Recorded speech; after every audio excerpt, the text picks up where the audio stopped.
Okay, पहा, लक्ष द्या. काल आपण सिंपल पेंडुलमच्या पिरियडसाठी एक्सप्रेशन काढलं होतं.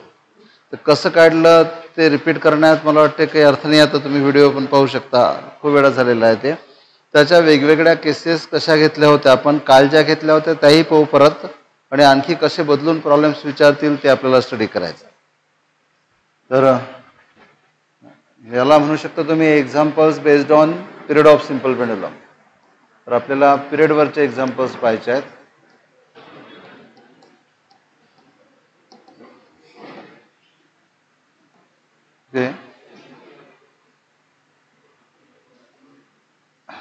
पहा, period of simple pendulum.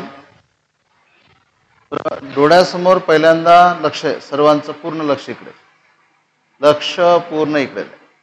Simple pendulum पहिले तर डोळ्यासमोर पाहिजे. एक रिजिड सपोर्ट आहे, त्याला एक इनएक्सटेन्सिबल स्ट्रिंग बांधलेलं आहे, आणि त्या स्ट्रिंगला एक हेवी बॉब अटॅच केलेला आहे, आणि this is the length of simple pendulum. Okay, याला जर तुम्ही डिस्प्लेस केलं स्लाइटली आणि सोडून दिलं तर याच्या बॉबची मोशन ही असणार लिनियर SHM, बरोबर आहे. आणि याचा पिरियड मिळेल T equal to 2π into √L/G. So this is the expression for period of simple pendulum. आता काय होईल, काही कारणाने, लक्ष द्या, काही कारणाने L बदलला किंवा G बदलला तर पिरियड बदलेल. मग तो पिरियड तुम्हाला काढायचा. इनिशियल पिरियड दिला असेल, फायनल पिरियड काढायचा आहे. याद मधला पर्सेंटेज चेंज दिला असेल, पिरियड मधला पर्सेंटेज चेंज काढायचा आहे. G मधला पर्सेंटेज चेंज दिला असेल तरी पिरियड मधला पर्सेंटेज चेंज काढायचा. ओके, असे वेगवेगळे एक्झाम्पल्स आहेत.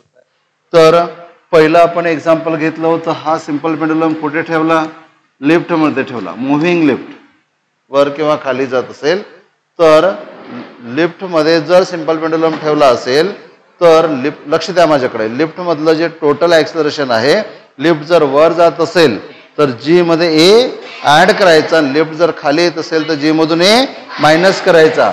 लिफ्ट मधलं नेट ॲक्सेलरेशन त्याला म्हणतो आपण G इफेक्टिव्ह इक्वल टू काय असणार, G प्लस मायनस A. आता मला वाटतं जास्त लिहायची काही गरज नाही आहे, बरोबर आहे. Lift is moving upward, G plus A करायचं. Lift is moving downward, G minus A करायचं विथ सम ॲक्सेलरेशन.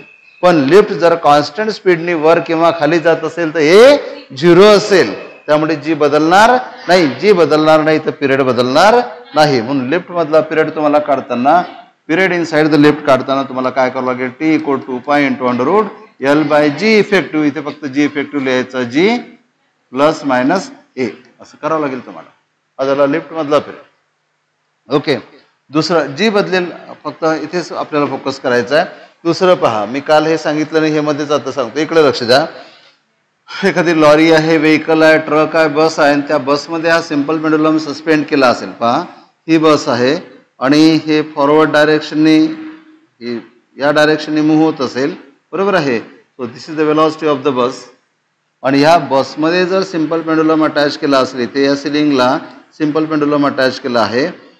हा बस जर कॉन्स्टंट स्पीडनी धावत असेल स्ट्रेट लाईन मध्ये, बरोबर आहे, युनिफॉर्म मोशन मध्ये जर बस असेल तर सिंपल पेंडुलमची मीन पोझिशन हीच राहील, आणि हा विथ सेम पिरियड ऑसिलेट होईल. पिरियड बदलणार नाही. किंवा बदलणार नाही, वेन वेलॉसिटी इज कॉन्स्टंट. बघा, वेलॉसिटी म्हणत आहे मी, स्पीड नाही. स्पीड कॉन्स्टंट आणि सरळ रेषेमध्ये असं म्हटलं होतं मी. जर वेलॉसिटी कॉन्स्टंट असेल म्हणजे सारख्या स्पीडनी सरळ रेषेमध्ये जर व्हेकल धावत असेल तर इफेक्टिव्ह G बदलणार नाही, त्यामुळे पिरियड बदलणार नाही. इथे पिरियड तेवढाच राहील. पण आता जर का ही बस काय होत असेल, ॲक्सेलरेट होत असेल, बरोबर आहे. ॲक्सेलरेट जर बस होत असेल किंवा रिटार्ड जर होत असेल, स्पीड वाढत असेल किंवा कमी होत असेल तर काय होणार बघा, ऑब्झर्वेशन करा. समजा ही बस समोर समोर ॲक्सेलरेट होत आहे, बॉब मागे ओढल्या जाणार, हा मागे ओढल्या जाणार, म्हणजे यावर दोन ॲक्सेलरेशन ऍक्ट होतील. एक तर ॲक्सेलरेशन ड्यू टू ग्रॅव्हिटी, हे तर आहेच आहे, बरोबर आहे. बस अशी नसते एवढी उभी, हे समजण्यासाठी, ठीक आहे. Acceleration due to gravity G तर असणारच असणार. ही बस समोर ॲक्सेलरेट झाली त्यामुळे तो बॉब मागे ढकलला जाणार, आणि इथे ऍक्ट होणारा फोर्स किंवा इथलं जे ॲक्सेलरेशन आहे ते ॲक्सेलरेशन ऑफ बस असेल. बसचं जेवढं ॲक्सेलरेशन, बस जेवढ्या ॲक्सेलरेशननी समोर जाणार, हा बॉब तेवढ्याच ॲक्सेलरेशननी मागे येणार, बरोबर आहे. त्यामुळे हा बॉब इथे नाही राहणार, याला इथे दाखवणं चुकीचं. हा मूव्ह झालेला असेल आणि मूव्ह झाल्यानंतर तुम्हाला दोन हे ॲक्सेलरेशन दाखवावं लागतील. म्हणजे आपण असं दाखवलं तरी चालेल ही या बॉबची होती ओरिजिनल पोझिशन. आता हा बॉब काय झाला, मागे डिस्प्लेस झाला, इथे डिस्प्लेस झाला. आणि इथले ॲक्सलरेशन जर तुम्हाला दाखवायचे असतील तर कसे दाखवावे लागतील बघा. तर ही सेकंड केस घेऊ आपण. इथले ॲक्सलरेशन दाखवताना डाऊनवर्ड डायरेक्शनने कोण असणार, जी, आणि या डायरेक्शनने कोण असणार, ए ॲक्सलरेशन. त्यामुळे नेट ॲक्सलरेशन काढताना तुम्हाला काय करावं लागेल, दोन ॲक्सलरेशन एकमेकांना परपेंडिक्युलर आहेत. दोन वेक्टर जर एकमेकांना परपेंडिक्युलर असतील तर इथे काय असणार, जी इफेक्टिव्ह. म्हणून जी इफेक्टिव्ह बरोबर काय करता येणार तुम्हाला, अंडररूटमध्ये जी स्क्वेअर प्लस ए स्क्वेअर. आणि जिथे जी आहे बरोबर आहे तिथे तुम्हाला जी इफेक्टिव्ह लिहायचं आहे. या ट्रकमधलं, बसमधलं, त्या सिंपल पेंडुलमचं तुम्हाला ॲक्सलरेशन काढता येईल. आणखी तुम्हाला कधी कधी काय विचारतील बघा, तुम्हाला विचारतील हा अँगल किती असेल, बरोबर आहे. हा अँगल जेवढा असेल हाई अँगल तेवढाच असेल, बरोबर आहे. वरचं जे ॲक्सलरेशन आहे ए आहे, इथे न काढता मी इथे काढू शकतो. हे जर साईड ए असेल तर हे पण काय असणार आहे. मग हे जर वरची साईड तुम्हाला दिली आहे, ही साईड माहिती आहे, ही पण साईड माहिती आहे, ही आहे जी, तुम्हाला लिहिता येणार tan theta equal to opposite upon adjacent. मग थिटाच्या अपोजिट कोण आहे, ए, ॲडसन कोण आहे, जी. सो तुम्हाला tan theta equal to A by G. So theta equal to tan inverse A by G. तो बॉब किती मूव्ह होणार हे सुद्धा तुम्हाला काढता येईल. किंवा कदाचित काय असेल माहित आहे की तो बॉब किती डिस्प्लेस झाला हे तुम्हाला दिलं असेल, म्हणजे काय दिलं आहे तुम्हाला, थिटा जर तुम्हाला दिलं असेल तर काय काढता येणार, ए. आणि ए काढायचा, त्यावरून जी इफेक्टिव्ह काढायचा, आणि जी इफेक्टिव्ह वरून नवीन पिरियड काढायचा. समजत आहे का, समजलं मी काय म्हटलं. जर बस समोर ॲक्सिडेंट झाला तर बॉब मागे ढकलला जाणार. म्हणजे तो बॉबचा जो स्ट्रिंग होता, बरोबर आहे, बॉबला अटॅच जो स्ट्रिंग होता तसा मागे ओढला जाणार. इकडे बघा तो स्ट्रिंग किती टिल्ट झाला, हा अँगल दिलेला आहे, angle made by the string with vertical, हा अँगल दिला असेल, बरोबर आहे. हा अँगल जर इथे असेल तर हा अँगल तोच आहे, बरोबर आहे. मग या अँगलवरून तुम्हाला काय लिहिताना, tan theta equal to A by G. यावरून काय काढताना, A equal to G into tan theta दिला असेल 30 degree 45 degree whatever it may be. त्यावरून काय काढता आला, ए. आणि हा ए वापरून काय काढायचा, जी इफेक्टिव्ह. तो जी इफेक्टिव्ह इथे वापरायचा, तुम्हाला नवीन पिरियड काढता येईल. जमेल, समजलं का. तर हे झालं की हे जे व्हेकल आहे तर हे ॲक्सिलरेट होत असेल तर, आणि जर व्हेकलचा स्पीड कॉन्स्टंट असेल तर मात्र बदलणार नाही. टी कसा राहणार, सेम राहणार, कॉन्स्टंट राहणार, बदलणार नाही. पण ही जर बस काय होत असेल, ॲक्सिलरेट होत असेल तर नेट ॲक्सिलरेशन का होईल, वाढेल की कमी होईल, वाढेल. नेट ॲक्सिलरेशन जर वाढलं तर पिरियड कमी होईल, पिरियड का होईल, कमी होईल. आणखी एक लक्षात ठेवा, ही मीन पोझिशन त्यावेळेस नसेल. मीन पोझिशन इथे जी आहे ना ही असेल आणि याच्या असा तो ऑसिलेट होणार. ही मीन पोझिशन असेल कारण की ॲक्सिलरेट होत आहे, बस सारख्या ॲक्सिलरेशनने समोर जात आहे, हा सरळ नाही राहणार, इथे राहणार. आणि त्याला जर तुम्ही डिस्प्लेस केला तर हा असा ऑसिलेट होणार, about this position as A mean position असा ऑसिलेट होईल, आणि त्याचा हा असेल पिरियड. जमेल, समजलं का. म्हणजे आपलं लक्ष कुठे आहे, नेट ॲक्सिलरेशन काढण्यावर लक्ष आहे. जी तर असेलच असेल, बरोबर आहे. नवीन जे ॲक्सिलरेशन आहे, न्यू जे जनरेट होणारं ॲक्सिलरेशन आहे त्याकडे लक्ष द्या, बरोबर आहे. दोन ॲक्सिलरेशन जर एकमेकांना परपेंडिक्युलर असतील तर रिझल्टंट ॲक्सिलरेशन काढताना अंडररूटमध्ये पहिल्या ॲक्सिलरेशनच्या मॅग्निट्यूडचा स्क्वेअर प्लस दुसऱ्या ॲक्सिलरेशनच्या मॅग्निट्यूडचा स्क्वेअर हा फॉर्म्युला वापरा. ओके. तर इथे बस सरळ रेषेमध्ये ॲक्सिलरेट होत होती, आणि बस जर सरळ रेषेमध्ये युनिफॉर्म स्पीडने धावत असेल तर जी बदलणार नाही, जी बदलणार नाही तर पिरियडही बदलणार नाही. दुसरं, थर्ड, आता हीच बस सर्क्युलर मोशन मध्ये घेतली होती आपण कालही घेतलं होतं. बस जर सर्क्युलर मोशन मध्ये असेल तर या बॉबवर दोन ॲक्सिलरेशन असतील, एक असेल जी, दुसरा असेल सेंट्रिपिटल ॲक्सिलरेशन एसी म्हणजे v²/r, बरोबर आहे. असं जर असेल तर परत इथे काय काढायचा, जी इफेक्टिव्ह काढायचा. जी इफेक्टिव्ह म्हणजे काय राहणार, g² प्लस ac², एसी म्हणा किंवा AR म्हणा, बरोबर आहे. आणि एसी असतो किती, so G effective equal to अंडररूटमध्ये g² प्लस एसी किती असतो, v²/r, आणि त्याचाही स्क्वेअर किंवा r⍵². हा जी इफेक्टिव्ह परत फॉर्म्युल्यामध्ये वापरायचा, नवीन पिरियड तयार करायचा. समजलं का. हे केव्हा, जेव्हा ही ट्रक किंवा हा बस, बरोबर आहे, कशामध्ये असेल, युनिफॉर्म सर्क्युलर मोशन मध्ये असेल. Uniform circular motion, okay, circular motion. पण कोणती circular motion, uniform. Non uniform मध्ये नाही घेता येणार, तर नॉन युनिफॉर्म मध्ये दोन दोन ॲक्सिलरेशन असतात, टँजन्शियली असते, सेंट्रिपिटली असते, त्याचं टोटल करावं लागणार. आणि तो जो, बघा मी काय म्हणत आहे, नॉन युनिफॉर्म सर्क्युलर मोशन असेल तर एक ॲक्सिलरेशन सेंटरकडे जाणार, दुसरा ॲक्सिलरेशन इकडे जाणार, त्यांचा जी काढायचा, त्यांचा ए काढायचा, आणि तो ए आणि जी त्यांचा जी इफेक्टिव्ह काढायचा. समजत आहे का तुम्हाला? समजा बघा, थोडंसं क्रिटिकल पॉईंट आहे, आजपर्यंत असं प्रॉब्लेम आलं नाही. नॉन युनिफॉर्म सर्क्युलर मोशन जर असेल तर समजा मी हॉरिझॉन्टल सर्कल असा दाखवतो, या डायरेक्शनने काय असणार AT, या डायरेक्शनने काय असणार AC, आणि ह्या AT आणि AC मिळून काय काढता तुम्ही A.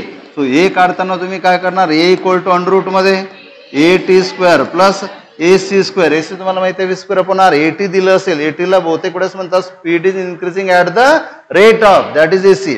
पण हे जे ऍक्सेलरेशन आहे बघा, बॉब काय असणार, बॉब इथे आहे आणि हे ऍक्सेलरेशन झालं हे वाला, बरोबर आहे. हा खाली कोण असणार G. इथे परत G इफेक्टिव्ह काढताना तुम्हाला काय करावं लागेल, अंडर रूट मध्ये G square plus A square, G square plus A square. पण इथे A कोण असेल, अंडर रूट मध्ये AT square plus AC square. पहा बरोबर आहे. तुम्हाला तसं हे काही समजलं नाही, तुम्ही इकडे लक्ष द्या.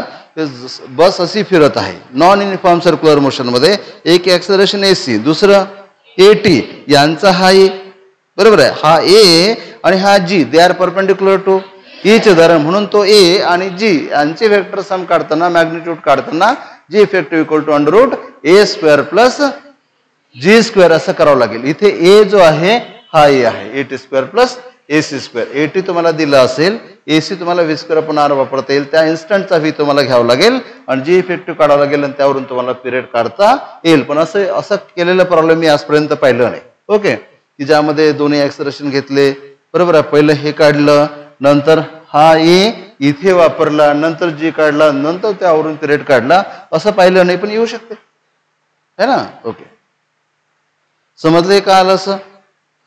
त्यानंतर काल आपण काही इलेक्ट्रिक फील्ड मधले प्रॉब्लेम्स घेतले होते. मी परत एकदा समजून सांगतो. इलेक्ट्रिक फील्ड पहिलं तर समजलं पाहिजे. ओके, इलेक्ट्रिक फील्ड समजून घ्या.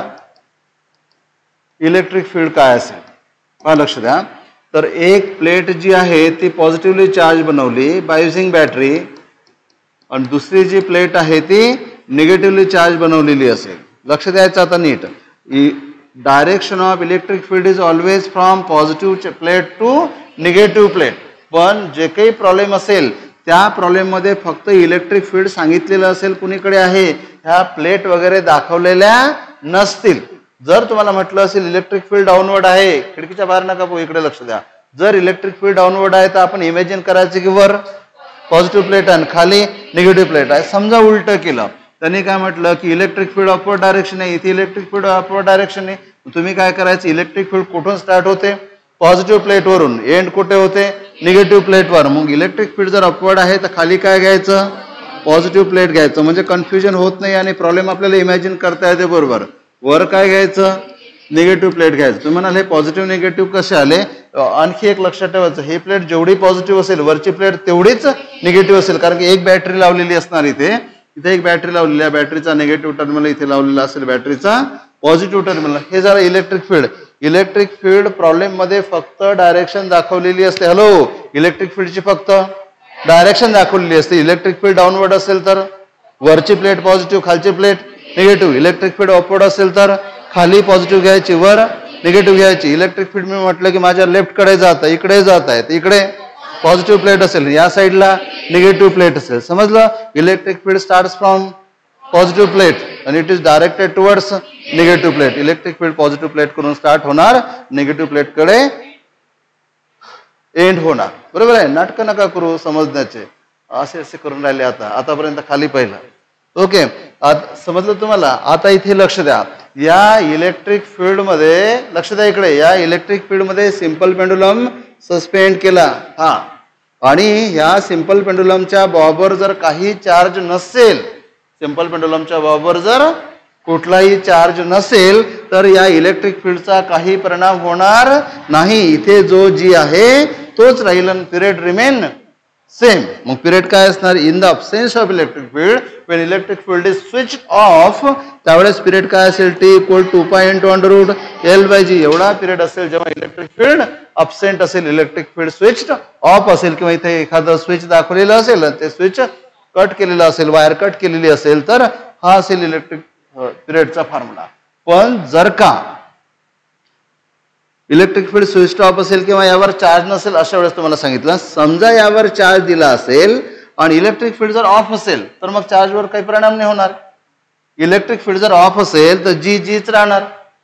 बघा दोन केसेस आहे. इलेक्ट्रिक फील्ड दाखवलं पण यावर चार्ज नाही, काही परिणाम होणार नाही. बरोबर, यावर चार्ज दाखवला पण इलेक्ट्रिक फील्ड ॲब्सेंट आहे, काही परिणाम होणार नाही. परिणाम केव्हा होईल इलेक्ट्रिक फील्डचा? जेव्हा इथे पॉझिटिव्ह किंवा निगेटिव्ह चार्ज असेल. सिंपल पेंडुलमच्या बॉबवर पॉझिटिव्ह किंवा निगेटिव्ह चार्ज असेल, इलेक्ट्रिक फील्ड ऑन असेल तेव्हा जी बदलेल. नाही तर मग इलेक्ट्रिक फील्ड आलं की काहीतरी होते आणि काहीतरी दुसरंच करून टाकायचं आणि इलेक्ट्रिक फील्ड म्हटलं. बरोबर आहे, असं नाही. इलेक्ट्रिक फील्डचा इफेक्ट केव्हा होईल? इलेक्ट्रिक फील्डही ऑन लागेल आणि बॉबवरही चार्ज लागेल. दोनही गोष्टी असतील तर इलेक्ट्रिक फील्डचा परिणाम होईल, अदरवाईज इलेक्ट्रिक फील्डचा परिणाम होणार नाही. आणि लक्षात घ्या, इथे खाली कोणती प्लेट आहे? निगेटिव्ह. वर कोणती प्लेट आहे? पॉझिटिव्ह. ह्या बॉबला ही खालची प्लेट खाली अट्रॅक्ट करेल. म्हणजे या लक्षात द्या इकडे, या बॉबवर काय ऍक्ट होणार? फोर्स. आणि फोर्स कसा काढायचा? Charge multiplied by intensity of electric field. हा काय झाला? फोर्स. आणि याची डायरेक्शन कोणती असणार? डाऊनवर्ड. पण आपल्याला काय पाहिजे? ऍक्सेलरेशन. ऍक्सेलरेशन काढताना सांगायची गरज नाही. Force equal to mass into acceleration. So acceleration equal to force upon mass. म्हणून ऍक्सेलरेशन काढताना जेवढा फोर्स असेल त्याला मासने डिवाइड करायचं आणि डायरेक्टली करता आलं पाहिजे. मग मी हा फोर्स काढून टाकतो. फोर्स किती होता? Q into E. मग ऍक्सेलरेशन काय असणार? फोर्स होता Q into E upon mass. लिहिताना डोक्यात ह्या गोष्टी चालल्या पाहिजेत की क्यू इंटू ई काय आहे? फोर्स. त्याला एम ने डिवाइड केलं तर काय झालं? ऍक्सेलरेशन. ओके. आणि आता ह्या जी ची जी डायरेक्शन आहे, या ऍक्सेलरेशनची ही तीच डायरेक्शन आहे. त्यामुळे इथे टोटल ऍक्सेलरेशन काढताना जी मध्ये ऍड कराल. म्हणून इथे जी इफेक्टिव्ह बरोबर काय असणार? जी plus A. G plus A किती आहे? Q E by M. आणि हा जी इफेक्टिव्ह इथे वापरायचा, तुम्हाला न्यू पिरियड काढता येईल. समजलं? समजलं का? आता काय केलं की इथे इलेक्ट्रिक फील्ड अपवर्ड घेतलेला आपण. बघा हा चार्ज आहे, चार्ज पॉझिटिव्हचा आहे, पण इलेक्ट्रिक फील्डची डायरेक्शन काय केली? रिव्हर्स केली. इलेक्ट्रिक फील्डची डायरेक्शन रिव्हर्स केली. आता बघा खालची प्लेट पॉझिटिव्ह आहे, वरची प्लेट निगेटिव्ह आहे. खालची प्लेट आहे बॉबला वर लोटेल किंवा वर त्यावर फोर्स एक्झर्ट करेल. जी असणार एम जी किंवा जी असणार डाऊनवर्ड डायरेक्शननी. आणि या बॉबवर इलेक्ट्रिक फील्डने एक्झर्ट केलेला फोर्स असणार अपवर्ड डायरेक्शननी. वरची प्लेट निगेटिव्ह याला वर अट्रॅक्ट करेल किंवा खालची प्लेट पॉझिटिव्ह आहे त्याला रिपेल करेल. मग असं नाही करायचं. नाही ते एक वर अट्रॅक्ट करून राहिली, ते एक फोर्स घेतला, ते रिपेल करून राहिली तर आणखी एक फोर्स घेतला. इलेक्ट्रिक फील्ड एकच आहे, त्यामुळे एकच फोर्स घ्यायचा. कोणत्या डायरेक्शननी? हे तर समजते ना. बॉब कसा आहे, वरची प्लेट कशी आहे, त्यांच्यामध्ये काय असणार? अट्रॅक्शन. बॉब वर ओढला जात आहे म्हणजे बॉबवर फोर्स आहे. कोणत्या डायरेक्शननी? वरच्या डायरेक्शननी. फोर्स किती असेल? Q into E. आपल्याला काय पाहिजे? ऍक्सेलरेशन. ऍक्सेलरेशन काय असेल? Q E by M. हे झालं ऍक्सेलरेशन. हे ऍक्सेलरेशन असेल वरच्या डायरेक्शननी. नेट ऍक्सेलरेशन काढताना जी मधून ए मायनस करायचा. मग या केसमध्ये जी इफेक्टिव्ह बरोबर काय असणार? G minus A. So G minus A किती? Q E by M. आणि हा जी इफेक्टिव्ह इथे वापरायचा, तुम्हाला न्यू पिरियड काढता येईल. तुम्हाला असं विचारतील, लक्ष द्या, असं विचारतील ह्या बॉब आहे, ठीक आहे, इलेक्ट्रिक फील्ड आहे काहीतरी, काय केलं? इलेक्ट्रिक फील्डची डायरेक्शन रिव्हर्स केली आणि बॉबवरचा चार्ज रिव्हर्स केला. What is the effect on period? बघा मी काय म्हटलं, इकडे लक्ष द्या, खाली डोकं घालून नका बसू, मग समजत नाही. मी काय म्हटलं? इलेक्ट्रिक फील्डची डायरेक्शन रिव्हर्स केली आणि बॉबवरचा चार्ज रिव्हर्स केला. बघा ही पॉझिटिव्ह प्लेट इथे आहे, निगेटिव्ह प्लेट, लक्ष द्यायचं बरोबर, इथे निगेटिव्ह प्लेट आणि इथे सस्पेंड केलेला हा झाला बॉब, हा पॉझिटिव्हली चार्ज, आणि जी आहे डाऊनवर्ड डायरेक्शननी आणि ऍक्सेलरेशन आहे डाऊनवर्ड डायरेक्शननी, क्यू ई बाय एम. आता काय करा? इलेक्ट्रिक फील्डची डायरेक्शन रिव्हर्स करा आणि बॉबवरचा चार्जही रिव्हर्स करा. करून पहा. इलेक्ट्रिक फील्डची डायरेक्शन रिव्हर्स करणे म्हणजे वरची प्लेट निगेटिव्ह करायची, खालची प्लेट पॉझिटिव्ह करायची. इलेक्ट्रिक फील्डची डायरेक्शन रिव्हर्स झाली. पहिलं इलेक्ट्रिक फील्ड कसं होतं? डाऊनवर्ड डायरेक्शननी. आता इलेक्ट्रिक फील्ड कसं आहे? अपवर्ड डायरेक्शननी. बॉब वरचा चार्जही अपोजिट करा. चेंज म्हणजे अपोजिट करा. जेवढा असेल तेवढाच, पण अपोजिट. पहिलेही तेवढाच आहे, नंतरही तेवढाच, पण काय केला? Opposite, negative. सांगा, इथे जी आणि ए एका डायरेक्शननी आहे आणि इथे जी ज्या डायरेक्शननी आहे ए सुद्धा त्या डायरेक्शननी आहे. त्या दोन्ही केसमध्ये जी इफेक्टिव्ह बरोबर काय असणार? जी प्लस ए. त्यामुळे पहिल्या केसमध्ये जेवढा पिरियड असेल दुसऱ्या केसमध्येही तेवढाच पिरियड असेल. पण पिरियड केव्हा बदलेल? जेव्हा फक्त एक फॅक्टर बदलाल, एक तर बॉबवरचा चार्ज अपोजिट करा, बरोबर आहे, किंवा इलेक्ट्रिक फील्डची डायरेक्शन अपोजिट करा तर पिरियड बदल, बरोबर आहे. समजलं का? कधी कधी तर असं विचारतील, पहा लक्ष द्या, कोण सांगते पाहू, की बॉब जो आहे, लक्ष द्या, बॉब जो आहे हा बॉब पॉझिटिव्हली चार्ज आहे, इलेक्ट्रिक फील्ड जे आहे ते डाऊनवर्ड आहे पहिल्या केसमध्ये, नंतर बॉब तोच आहे, इलेक्ट्रिक फील्ड काय केलं, अपवर्ड केलं, बरोबर आहे. पहिला पिरियड होता T1, दुसरा पिरियड होता T2. तुम्हाला विचारतील T1 upon T2 greater than 1 less than 1 equal to 1, काय करा? एवढंच प्रॉब्लेम आहे. प्रॉब्लेम कसा आहे, बॉब कसा आहे, पॉझिटिव्ह, सुरुवातीला इलेक्ट्रिक फील्ड डाऊनवर्ड, पिरियड किती आहे T1, नंतर इलेक्ट्रिक फील्ड अपवर्ड, पिरियड किती झाला T2. तुम्हाला म्हणतील T1 अपॉन T2 चा ratio greater than 1 less than 1 equal to 1. मला सांगा, बॉब पॉझिटिव्ह आहे, इलेक्ट्रिक फील्ड डाऊनवर्ड, इमॅजिन कसं करता, इलेक्ट्रिक फील्ड डाऊनवर्ड आहे म्हणजे खालची प्लेट निगेटिव्ह आहे, बॉब पॉझिटिव्ह खाली ओढल्या जात आहे म्हणजे G प्लस आहे, म्हणजे पिरियड G प्लस आहे म्हणजे G काय झाला, वाढला, बरोबर आहे, म्हणजे पिरियड काय झाला, कमी झाला. आणि सेकंड केसमध्ये इलेक्ट्रिक फील्ड अपवर्ड आहे, बरोबर आहे, खालची प्लेट पॉझिटिव्ह आहे, बॉब पॉझिटिव्ह, फोर्स अपवर्ड आहे, बरोबर आहे, ऍक्सेलरेशन अपवर्ड आहे, G मायनस आहे, पिरियड G काय झाला, कमी, पिरियड काय झाला, वाढला. म्हणजे पहिला पिरियड कसा आहे, लो आहे, दुसरा पिरियड कसा आहे, हाय आहे. म्हणजे पहिला कमी, दुसरा जास्त, वरचा जो आहे तो लेस आहे आणि हा जो आहे तो मोर आहे, तर काय असणार, लेस दॅन 1. T1 अपॉन T2 विचारतील, T2 अपॉन T1. समजून राहिलं का? म्हणजे कुठे लक्ष पाहिजे आपलं, G वर लक्ष पाहिजे. G जेवढा जास्त, G इफेक्टिव्ह, पिरियड तेवढा कमी. पहिल्या केसमध्ये फोर्स डाऊनवर्ड, G इफेक्टिव्ह वाढला होता, G इफेक्टिव्ह वाढला होता तर पिरियड कमी, म्हणून पहिला कमी लिहिला, लो म्हणा किंवा लेस म्हणा. दुसऱ्या केसमध्ये इलेक्ट्रिक फील्डची डायरेक्शन रिव्हर्स केली, इलेक्ट्रिक फील्डची डायरेक्शन रिव्हर्स केली तरी चालते, बॉबवरचा चार्ज अपोजिट केला, चेंज म्हटल्यापेक्षा अपोजिट केला तरी चालते, तर त्या केसमध्ये फोर्स काय असणार, अपवर्ड, फोर्स अपवर्ड, तर G खाली, ए अप, तो नेट G काय होणार, G मायनस G झाला कमी, G जर कमी झाला तर पिरियड वाढला, हाय केला किंवा मोर केला, मोरची टर्म लहान असेल, खालची टर्म मोठी असेल तर टोटल काय होणार, लेस दॅन 1 इक्वल टू 1 केव्हा होईल, बॉबवरचा चार्जही रिव्हर्स केला आणि इलेक्ट्रिक फील्डची डायरेक्शनही रिव्हर्स केली. पहिला पिरियड होता T1, दुसरा पिरियड होता T2, बरोबर आहे. इथे प्लस आणि इथे काय कराल, मायनस, तर त्यावेळेस इक्वल टू 1 येणार. समजलं का? कोणताही प्रॉब्लेम मला तुम्हाला सोडवता आलं पाहिजे. पॉईंट क्लिअर झाला. लक्ष कुठे पाहिजे माहितीये का, इक्वेशन्स कडे नाही लक्ष पाहिजे, या डायग्राम कडे पाहिजे. डायग्राम मध्ये काय ऑब्झर्व करायचा, फोर्स, फोर्सच्या डायरेक्शनने कोण असेल, ऍक्सेलरेशन. G आणि A जर एकाच डायरेक्शनने असतील तर तो त्याच्यामध्ये ऍड करायचा, G आणि ऍक्सेलरेशन जर अपोजिट डायरेक्शनने असतील तर त्या G मधून A मायनस करायचा, नेट G काढायचा, आणि G जेवढा वाढेल पिरियड तेवढा कमी होईल, because period is inversely proportional to G, because T equal to 2 pi into under root L by G. ठीक आहे. इथे जे इलेक्ट्रिक फील्ड होतं ते व्हर्टिकल होतं, व्हर्टिकली अपवर्ड किंवा व्हर्टिकली डाऊनवर्ड. कालच आपण आणखी एक केस घेतली होती, त्या केसमध्ये आपण इलेक्ट्रिक फील्ड घेतलं होतं हॉरिझॉन्टल, टुवर्ड्स राईट और टुवर्ड्स लेफ्ट. पहा काय केलं होतं, पहा इकडे लक्ष द्या. ही एक पॉझिटिव्हली चार्ज प्लेट आहे आणि ही असेल निगेटिव्हली चार्ज प्लेट. ठीक आहे. इलेक्ट्रिक फील्ड कोणीकडे असेल, electric field starts from positive charge and end on negative charge. This is the direction of electric field. Okay. आणि इथे काय सस्पेंड केलेलं आहे, सिंपल पेंडुलमचा बॉब. ओके. आणि हा जर न्यूट्रल असेल तर no effect of electric field. Neutral जर असेल तर इथे फक्त एकच ऍक्सेलरेशन राहणार आहे, जे कोणतं, G. पण हॅलो इकडे लक्ष माझ्याकडे, पण जर ह्या बॉबवर आता दिला चार्ज दिला असेल, प्लस द्या किंवा मायनस द्या. प्लस दिला असेल तर हा निगेटिव्ह कडे ओढल्या जाणार, मायनस दिला तर हा पॉझिटिव्ह कडे ओढल्या जाणार.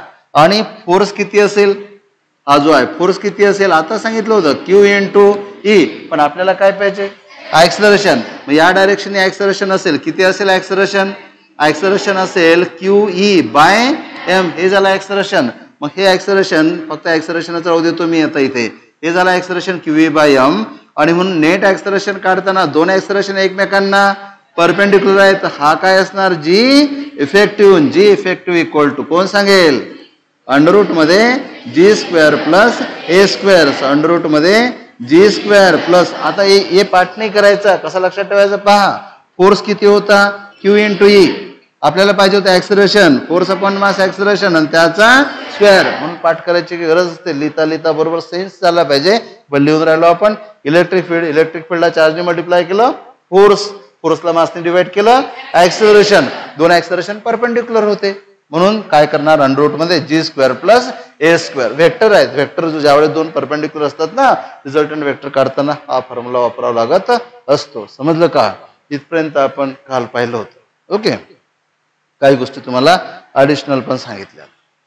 खूप सारे असे प्रॉब्लेम्स तयार करता येतील, हे तर काहीच नाही. आता पहा, लक्ष द्या, काही प्रॉब्लेम आपण ना ग्रॅव्हिटेशनल फील्ड्स रिलेटेड जे आहेत ते पाहू, पण त्याच्या अगोदर काही सिंपल गोष्टी पाहू आपण. पहा, लक्ष द्या, पिरियडचा फॉर्म्युला आहे T equal to 2π into under root L by G. याचा अर्थ काय झाला? टी इक्वल टू 2π इंटू इथे L by G raised to the power 1/2. पहा, आता लक्ष द्या, काय सांगितलं तुम्हाला, फ्रॅक्शनल चेंज शिकवला होता, बरोबर आहे. किंवा इफ चेंज इन लेंथ और चेंज इन जी, बरोबर आहे, इज लेस दॅन 7%. जी आणि एल मधला चेंज जर लेस दॅन 7% असेल तर तुम्हाला टेक्निक काय सांगितले होते माहिती आहे? आठवते का? समजा इथे आपण पहिली केस घेऊ, इफ ओनली एल चेंजेस, फक्त एल चेंज होत असेल, जी कॉन्स्टंट आहे ॲट अ गिव्हन प्लेस, फक्त काय बदलत आहे? एल. काही कारणाने त्या सिंपल पेंडुलमची लेंथ एक्सपांड झाली किंवा सिंपल पेंडुलमची लेंथ जी आहे ती एक्सपांड झाली किंवा कॉन्ट्रॅक्ट झाली, म्हणजे एल मध्ये काय झाला? चेंज झाला. 1%, 2%, 3%, हार्डली 7% पर्यंत असे प्रॉब्लेम घेतलेले आहेत आपण. अशा वेळेस काय करायचं? इथे ओनली एल चेंजेस, फक्त एल बदलत असेल तर टी आणि एलचं रिलेशन काय? T is directly proportional to raised power 1/2. अशा वेळेस change in T upon original T equal to 1/2 times change in length upon original length. आठवते?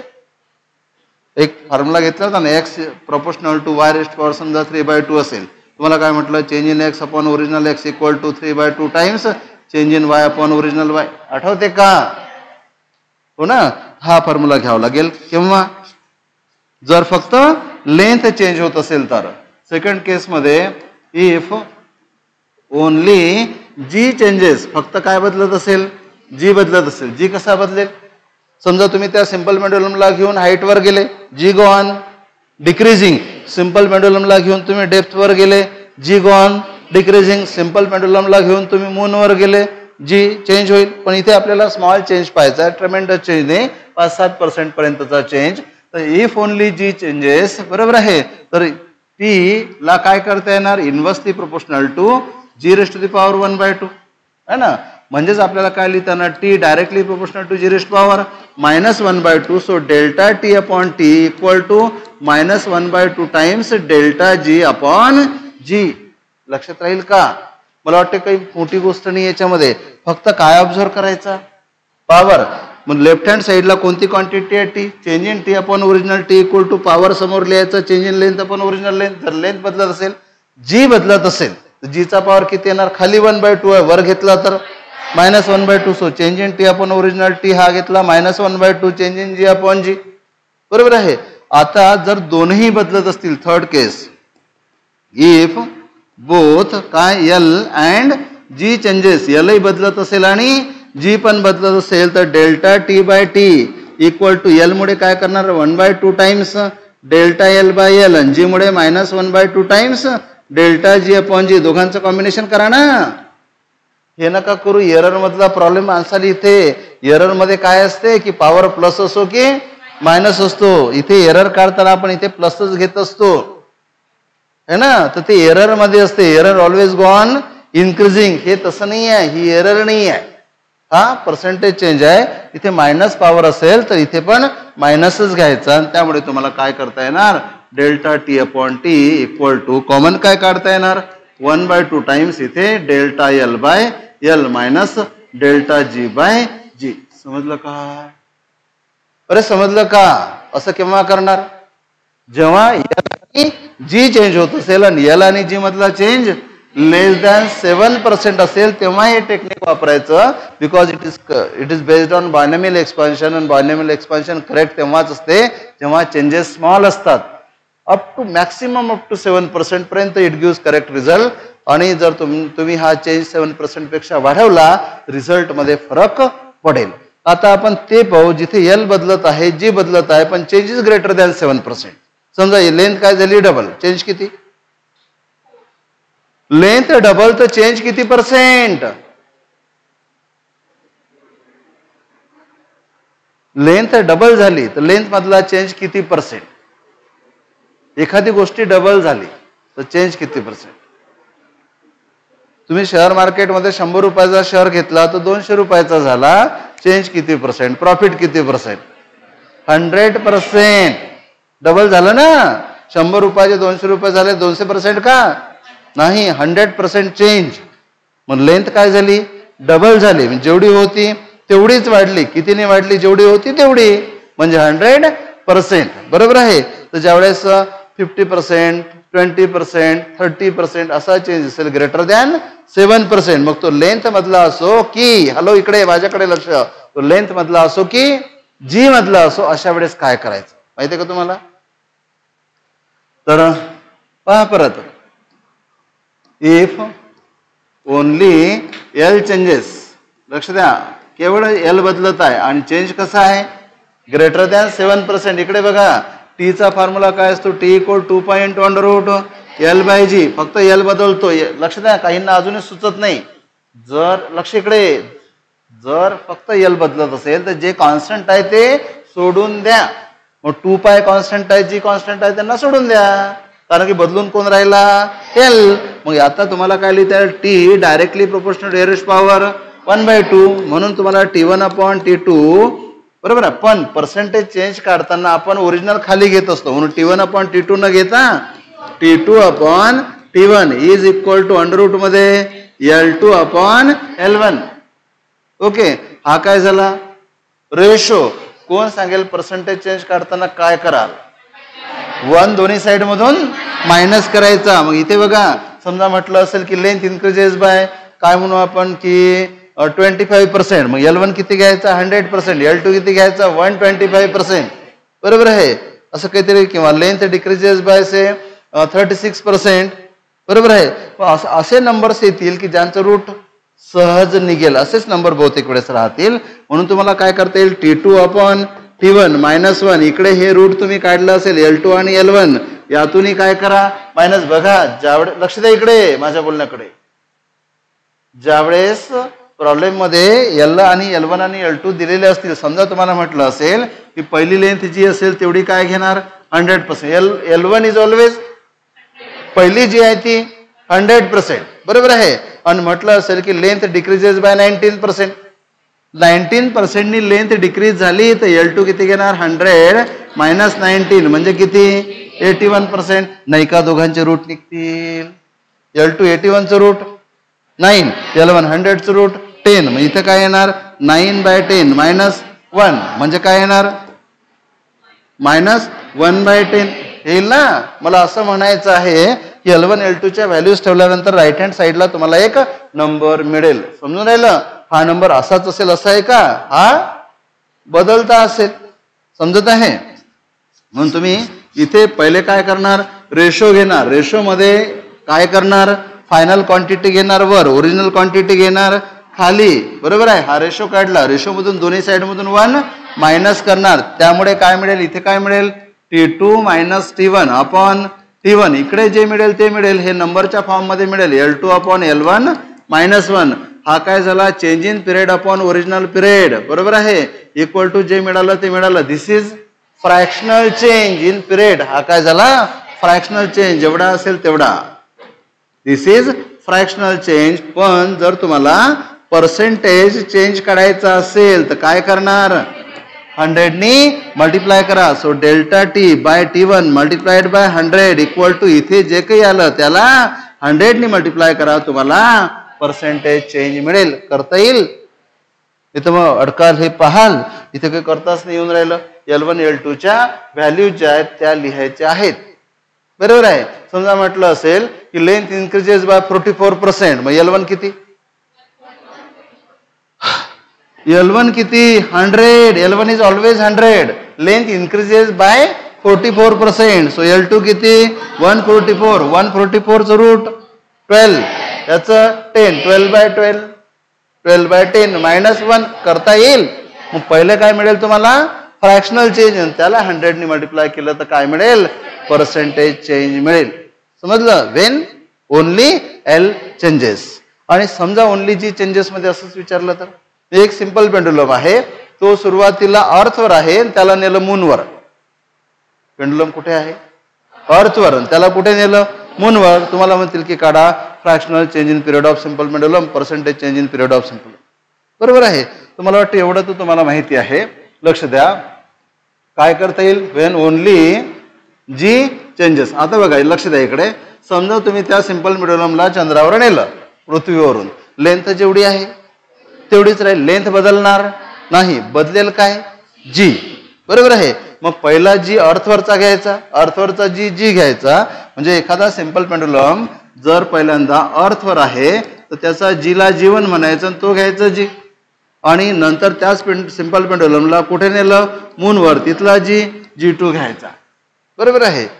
आणि किती असतो G2 G/6. मूनवरचा G/6 असेल. G/6. समजा असं झालं आपण पहिलेच राहतो मूनवर है ना, मूनवर राहून राहिलो आपण, म्हणजे पहिल्यांदा पेंडुलम कुठे आहे मूनवर आहे.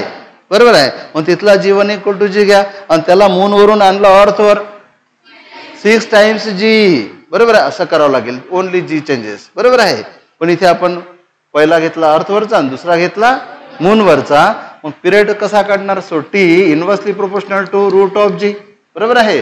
मग तुम्ही काय करणार इथे T2/T1 = G1/G2. मला वाटतं पुढे सांगायची गरज नाही. आता G2 G1 माहिती असतील तुम्हाला. काय करणार T2/T1 -1 = G1/G2 -1. म्हणजे काय मिळेल T2 - T1/T1 = जे मिळालं तेवढं ते मिळालं. जे काही असेल कॅल्क्युलेशन केल्यानंतर मिळेल तुम्हाला. हे नंबर्स तुम्हाला दिले असतील. पहा ना इथे G1 G आहे, G2 समजा तुम्ही केलंच इकडे. So G1/G2. G1 किती आहे G2 किती आहे G/6. म्हणजे रूट मध्ये काय येणार 6. 6चं रूट दिलं असेल तुम्हाला है ना. 4चं रूट किती 2, तर 6चं रूट किती 2 पॉइंट समथिंग येणार ना, कारण की 9चं 3 असते. म्हणजे याचं काय असणार 2 आणि 3च्या मधात असणार काहीतरी, किंवा ते दिलेलं असेल. हे तुम्हाला करता येईल. आणि मग इथे काय मिळालं तुम्हाला. आता T2 - T1 ला काय लिहिणार ΔT/T1. इथे तुम्हाला मिळेल हा काय झाला फ्रॅक्शनल चेंज. आणि ΔT/T1 इकडे 100 ने मल्टिप्लाय करा किंवा डायरेक्टली जे मिळेल त्याला 100 ने मल्टिप्लाय करा. हा काय झाला पर्सेंटेज चेंज. काढता येईल. त्याचा प्रॉब्लेम समोर आलं की गडबड होईल का, जमेल नक्की. समजलं का. तर असा जीचा आणि लेनचा परिणाम होईल. आता पहा लक्ष द्या. तुम्ही म्हणाल की तुम्ही सांगून तर खूप राहिले की लेंथ बदलेल लेंथ बदलेल. लेंथ का बदलेल. लक्ष द्या इकडे. समजा उन्हाळ्याचे दिवस आहे, एक्सपेरिमेंट अगदी सकाळी केला, सकाळी अगदी थंडगार ॲटमॉस्फिअर आहे. बरोबर आहे. पण नंतर सेकंड जो स्टुडंट आहे त्याने एक्सपेरिमेंट दुपारी केला. बरोबर आहे. दुपारी टेम्परेचर वाढलं, त्या टेम्परेचरमुळे ती जी वायर आहे सिंपल पेंडुलमची, तो जो थ्रेड आहे त्याचं एक्सपान्शन होणार.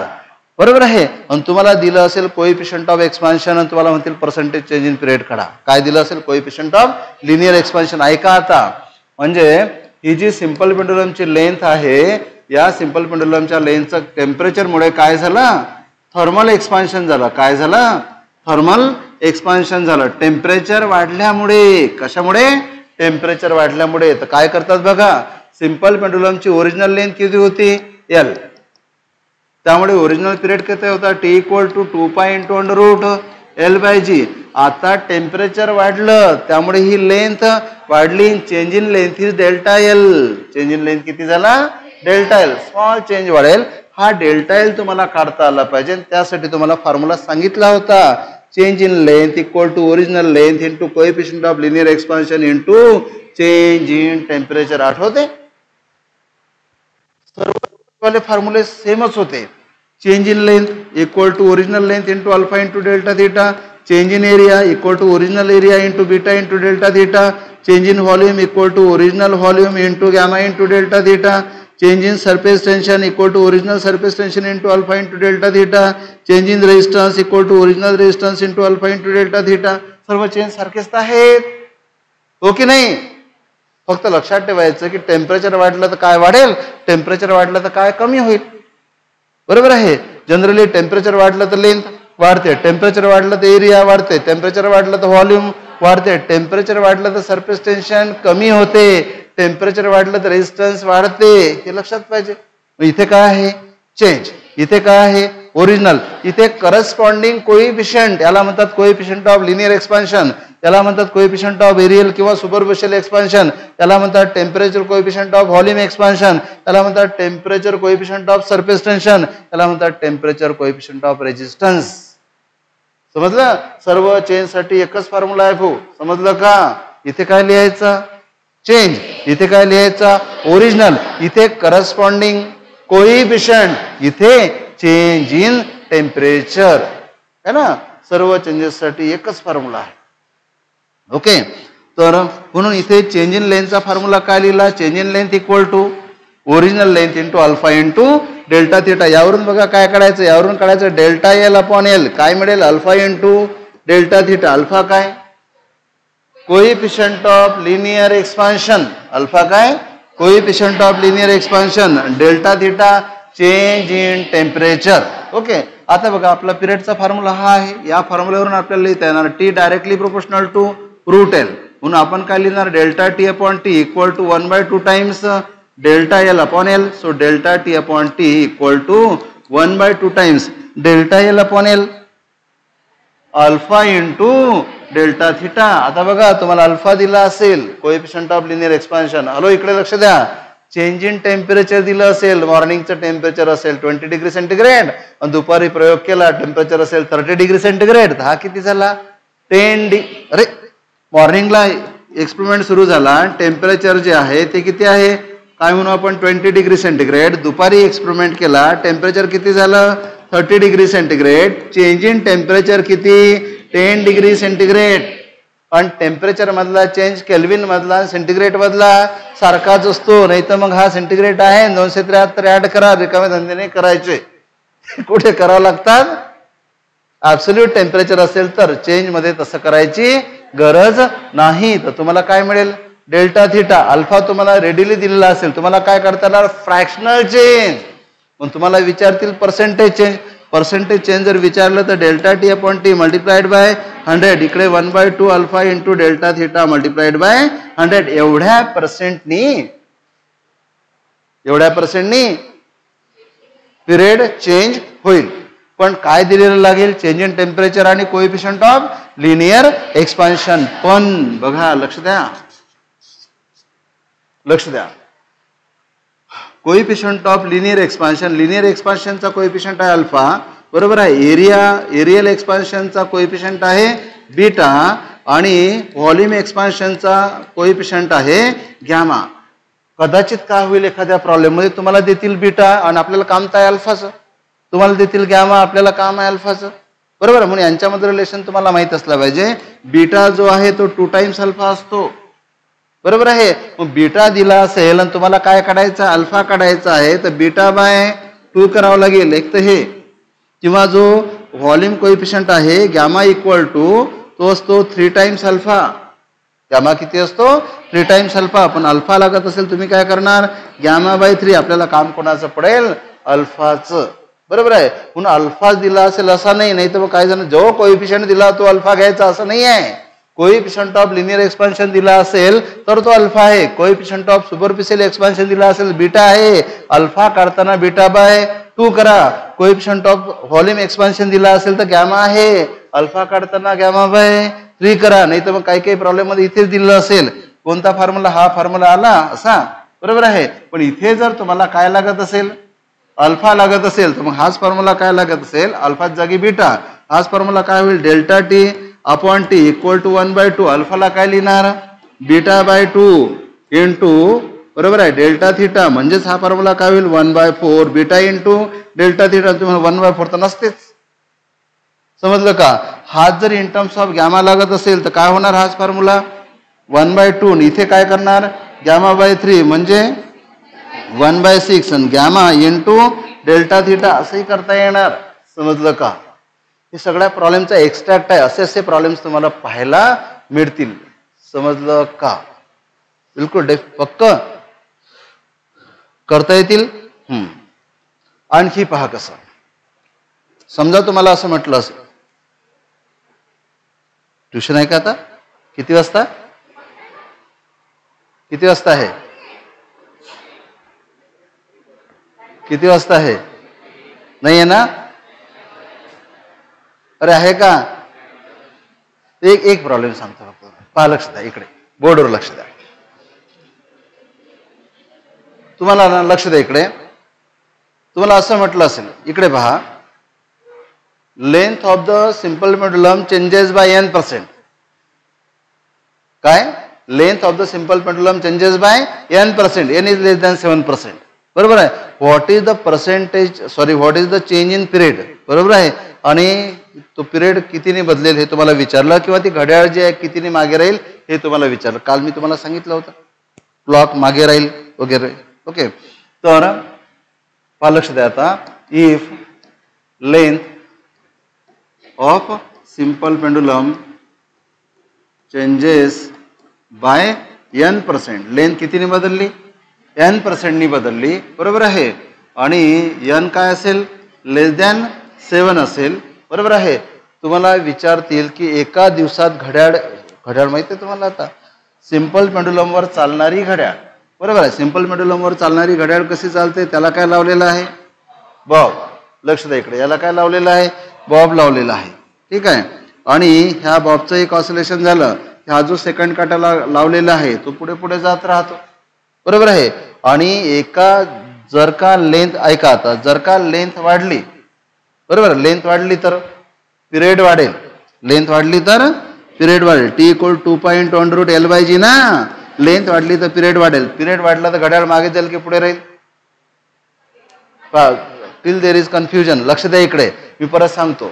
या घड्याळला काय समजते की एक ऑसिलेशन, एक एक्झाम्पल म्हणून, एक ऑसिलेशन पूर्ण झालं की, समजा सेकंड पेंडुलम आहे, एक ऑसिलेशन पूर्ण झालं की कितीने पुढे जायचं? 2 सेकंदांनी. एक ऑसिलेशन झालं की कितीने पुढे जायचं? 2 सेकंदांनी. एवढंच त्या घड्याळला समजते. 2 सेकंद एक एक्झाम्पल दिलं, नाही तर काही एक्झाम्पल असेल तुम्ही 2 सेकंद घेऊन बसाल. बरोबर आहे. आता पहा काय झालं की लेंथ वाढली. लेंथ वाढली आणि टाइम पिरियड, लेंथ वाढल्यामुळे टाइम पिरियड काय झाला? 3 सेकंड झाला. आता एक ऑसिलेशन झालं, टाइम किती निघून गेला? 3 सेकंड. घड्याळ किती दाखवेल? 2 सेकंड. घड्याळ मागे राहून राहिली. समजत आहे ना? So when there is linear expansion, बरोबर, लिनियर एक्सपान्शन होणार, थर्मल एक्सपान्शन होणार, लेंथ वाढेल तर पिरियड वाढेल. पिरियड जर वाढला तर घड्याळ मागे राहील, कारण की टाइम निघून जाईल जास्त, दाखवेल कमी. आणि उलटा झाला तर, समजा काही कारणामुळे पिरियड काय, म्हणजे उलट रिलेशन असते. पिरियड वाढला तर घड्याळ मागे राहते, आणि पिरियड कमी झाला तर घड्याळ पुढे जाते. समजा जी बदलला, जी बदलल्यामुळे टी काय झाला? वाढला. टी वाढला तर घड्याळ मागे राहणार, आणि टी कमी झाला तर घड्याळ पुढे जाणार. समजलं का? टी पिरियडिक टाइम आणि घड्याळचं मागे आणि पुढे जाणं यांचं रिलेशन उलट आहे. पिरियड वाढला घड्याळ, हॅलो, पिरियड वाढला तर घड्याळ मागे राहणार, आणि पिरियड कमी झाला तर घड्याळ पुढे जाणार. आणि इथे म्हटलं आहे की पिरियड कितीने बदलला, सॉरी, लेंथ कितीने बदलली? n% नी. तर दिवसाला घड्याळ किती मागे राहणार किंवा किती पुढे जाणार पर डे, एका दिवसाला. समजून राहिलं का तुम्हाला? लेंथ बदलली कितीनी? n% नी. लेंथ वाढली असेल किंवा कमी झाली असेल, वाढली असेल तर पिरियड वाढेल, घड्याळ मागे राहील. लेंथ कमी झाली असेल तर पिरियड कमी होईल, घड्याळ पुढे जाईल. एका दिवसाला किती सेकंदनी पुढे जाईल किंवा किती सेकंदनी मागे येईल हे तुम्हाला विचारतील. ओके. तर पहा कसं करायचं, लक्ष द्या. तर फॉर्म्युला काय असतो तुम्हाला डायरेक्टली लिहिला तरी चालते. आता T directly proportional nearest power 1/2, हो की नाही? त्यामुळे काय लिहिता येणार? Delta T upon T equal to 1/2 times delta L upon L. आता पहा, लक्ष द्या. तर इथे की वन डे मध्ये किती सेकंद असतात? 86400 सेकंड होल डे मध्ये. बरोबर आहे. आणि हा डेल्टा टी काय झाला? वाढलेला पिरियड किंवा कमी झालेला पिरियड, लॉस किंवा गेन. बरोबर आहे. आणि इथे काय कराल बघा, एल किती घ्यायचा? 100% आणि delta L change in length किती घ्यायची n%. समजलं का काय केलं पूर्ण डे मध्ये किती सेकंड इतके सेकंड पर डे एका दिवसाला एवढे सेकंद असतात की नसतात म्हणून टी किती घ्यायचा एवढे सेकंड बरोबर आहे. ओरिजिनल लेंथ किती घ्यायची 100% कितीने बदलली n%. बदललेली लेंथ कशाने दाखवायची काही जणांना तेही समजत नसेल की डेल्टा म्हणजे चेंज आणि तो पर्सेंट मध्ये बरोबर आहे. आणि हे इथे लिहून टाका. मग हे जर इथे लिहिलं तर काय होईल बघा काय झालं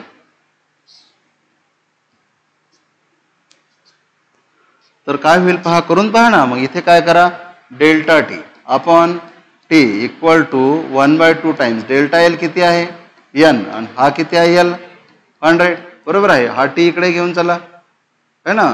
so delta T equal to काय लिहिता येणार 1/2 n/100 मल्टिप्लाइड बाय किंवा असं delta T upon delta L upon असं असे राहू दिलं तरी चालते सध्या.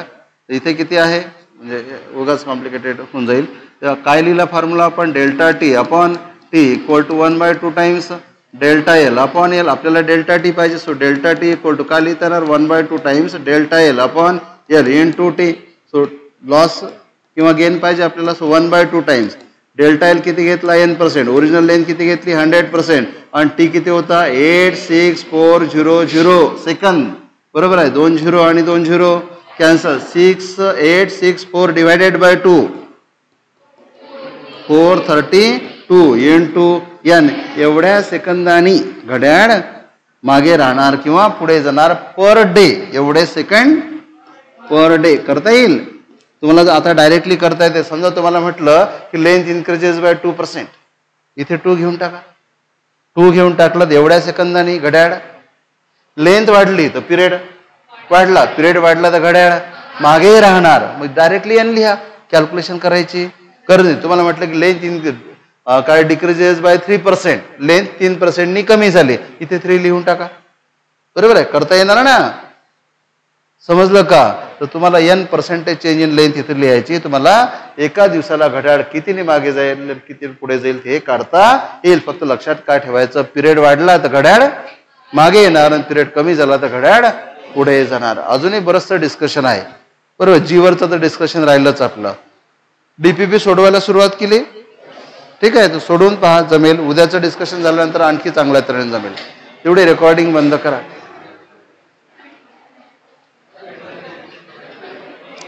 ठीक आहे.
चला बाहेर कोण गेलाय?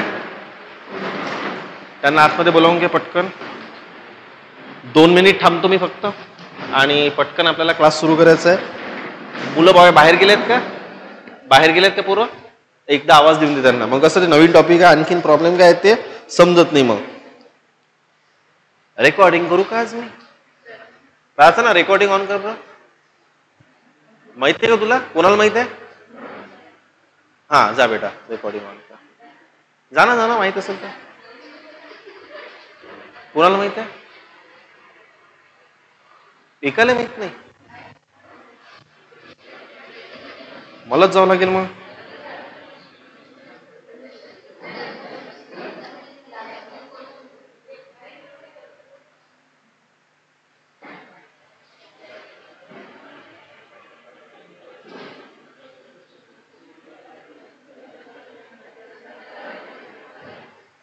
रेकॉर्डिंग चालू करून दे ना आपली पण. करू रेकॉर्डिंग.